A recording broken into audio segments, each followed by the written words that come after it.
কবরে গেলে বুঝছি 5 তারিখ আরেক হয় আমও গাইতে গেছে গা আল্লামা নূর হুসাইন কাসিমি রাহিমাহুল্লাহ তাআলা গেছেন, সমস্যা নাই, গেছেন, জায়গা মতো গেছেন।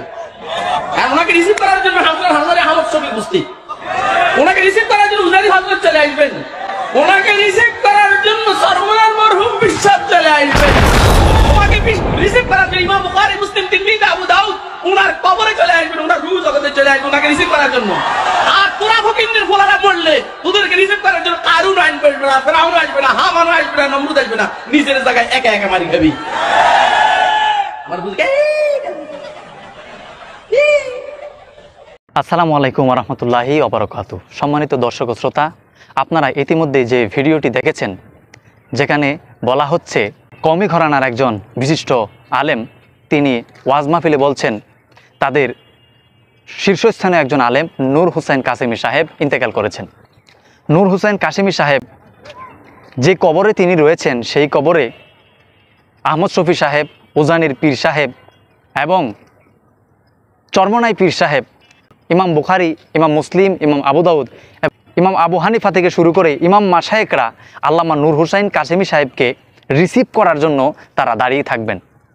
অর্থাৎ তিনি এতটুকু শান শৌকতে পৌঁছে গিয়েছেন, ইন্তেকালের পরে তাকে রিসিভ করার জন্য ওনারা চলে আসবেন। আমার প্রশ্ন হচ্ছে এখানে যে কওমি ভাইয়েরা বলে থাকেন আউলিয়ায়ে কেরামগণ ইন্তেকালের পরে তাদের কোনো ক্ষমতা থাকে না, তারা মরে গেছেন, তারা পচে গেছেন, তাদেরকে যে ধরনের কটূক্তি করা হয় এবং নবীদের ক্ষেত্রেও তারা ভুল করেন না, নবীদেরকেও সেই ধরনের তুলনা করে থাকেন।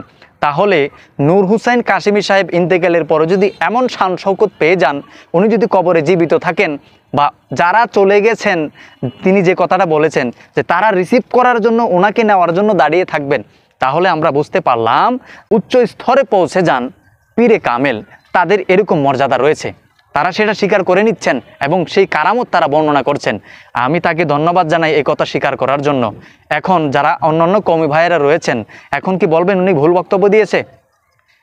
ধীরে ধীরে আপনারা কিন্তু স্বীকার করে নিচ্ছেন আহলে সুন্নাত ওয়াল জামাতের আকীদার কথাগুলো। তাই আজকের এই ভিডিও ক্লিপ থেকে এটাই প্রমাণিত হলো যে যারা ইহজগৎ থেকে বিদায় নেয় আউলিয়ায়ে কেরাম হক্কানি রব্বানি, তারা পরকালে, তারা পরজগতে আল্লাহর রিজিক প্রাপ্ত। কারণ আল্লাহ পবিত্র কোরআনেতেও তিনি বলে দিয়েছেন আলা ইন্না আউলিয়া আল্লাহি লা খাউফুন আলাইহিম ওয়ালা হুম ইয়াহসানুন।